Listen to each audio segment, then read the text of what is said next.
Deməli, yoldaşlar, gəldik, təkrarladıq, hamısını bitirdik. Mən əminəm ki, siz 1-2-3 gün vaxt sərf eləmişsiniz. Əgər bu mövzuları bilirsinizsə, zaten vaxt sərf eləməyə ehtiyac yoxdur. Sürətli şəkildə imtahanlarını verib keçə bilərsiniz. Amma əgər bilmirsinizsə, xahiş edirəm, yavaş-yavaş həzm eləyirlə gedək. Deməli, indiki mövzumuz bizim keçmiş sadə zamandır. Deməli, biz demişdik ki, var I go. Bu o deməkdir ki, mən gedirəm, düzdür? Bir də var ki, keçmişdə deyirəm ki, mən getdim. Keçmiş zamanda bu feillərin başına oyun açacağıq, sözün əsl mənasında. Deməli, hər şey olduğu kimi qalır, sadəcə dəyişən və bunlar olacaq. Çox rahatdır. Deməli, biraz sizi çətinə sala biləcək məsələ nədir? Bu feillər, gəlin bunun yerinə mən məsələn, x yazım. Bu x-lər iki yerə bölünəcək. Biri kökündən dəyişənlər, kök yazıram. Bir də id artırdıqlarımız. Kökündən dəyişənləri əzbərləmək lazımdır. Orada aşağıda sözlər hissəsində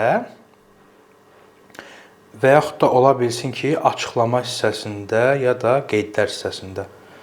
Qeydlər hissəsində orada görmüş olacaqsınız. Kökündən dəyişən feilləri, onları sadəcə əzbərləmək lazımdır. Bunu bir ingilis belə əzbərləyir, bunu məktəbdə də əzbərləyirlər, universitetdə də, bütün kurslarda da, hər yerdə bunu əzbərləyirlər.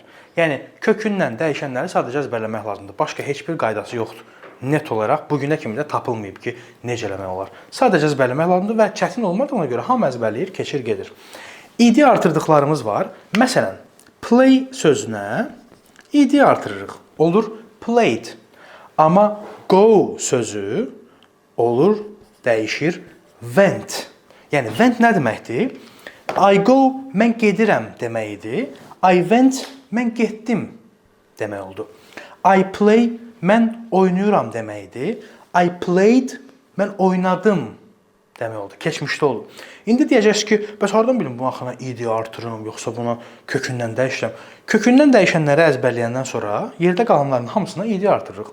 Ki, kökündən dəyişənlər də o qədər çox deyil, özünüz siyahıda görəcəksiniz. Amma bunu əzbərləmək lazımdır. Bu biraz şeir kimi olacaq, rahatdır. Go, went, gone deyə əzbərləyəcəksiniz hamısını. Bunları əzbərləyin və bilin ki, hansı kökündən dəyişir. Qalanları hamısına idi artıracağıq. Sualda necə eləyəcəyik və inkarda necə eləyəcəyik? İntonasiya tərəfi var. Bunu bilirik ki, intonasiya ilə heç nəyi dəyişmədən sual verə bilirik. Bir də sual vermək üçün əvvəldə indiki sadə zamanda necə do artırırdıq. Bunda isə did artıracağıq. Deməli, did I ya da did you, did he fərqi yoxdur kimdir. Buradakı feil artıq sadə formasını almış olacaq. Yəni, sualı təsdiqindən biraz daha rahatdır. Məsələn, biz deyirdik ki, gəlin buranı silim. Məsələn, biz deyirdik ki, I went to school. Mən məktəbə getdim. Keçmişdə. İndi bəs bunun sualı necə olacaq? Did I, burada artıq go olacaq. Yəni, ayda go'nun görəsən keçmişi necədir falan deyə düşünməyə ehtiyac yoxdur. Did dediksə, buradakı feil öz formasını almış olacaq. Did I go to school? Bax, keçmiş sadə zaman o deməkdir ki, bu şey keçmişdə bir dəfə baş verib. Tamam. Sual və inkarların üzərində o qədər çox qalmıram, çünki bunu istədiyiniz formada deyə bilərsiniz əslində. I didn't ya da digər forması ilə did not olacaq. Qısa formada didn't, biraz daha uzun formada did not. I did not go to school. Yəni, məktəbə getmədim. Məsələn, dünən nə deməkdir? Yesterday. Deyirsiniz ki, yesterday I did not go to school. Mən məktəbə getmədim. Ya da deyə bilərsiniz, I didn't go to school. Mən məktəbə getmədim. Yesterday deyə zaman zərfi var. Bunları həm əvvəldə, həm cümlənin sonunda istifadə edə bilərsiniz. Məsələn, deyə bilərsiniz ki, I went to school yesterday ya da yesterday I went to school. hər iki formada deyə bilərsiniz. Tamam, həm əvvəldə, həm sonda. Belə, deməli, bir dənə bunu əvvəlki mövzu ilə həmən ümumiləşdirəcəm ki, yaxşı şəkildə yadınızda qalsın, növbəti mövzularda qarışdırmayın. Dedik ki, I play var, bu ümumiyyətlə oynayıram deməkdir.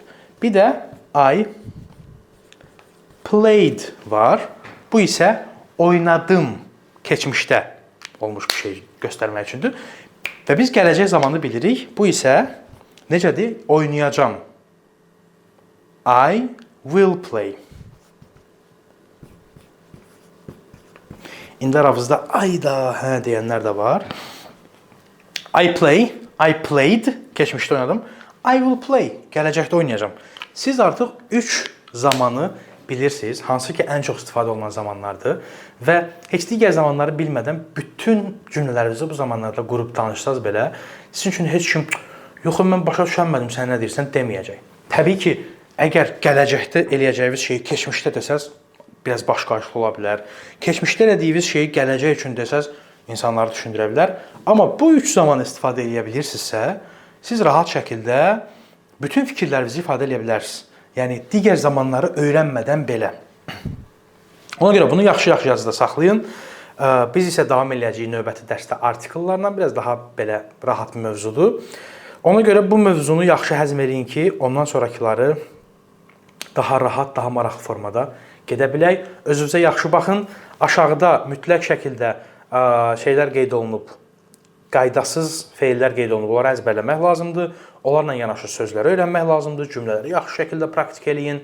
Daha sonra orada şəkil var. Şəkli necə eləməli olduğunuzu əvvəlki dərslərin videolarını izah eləmişdim sizə.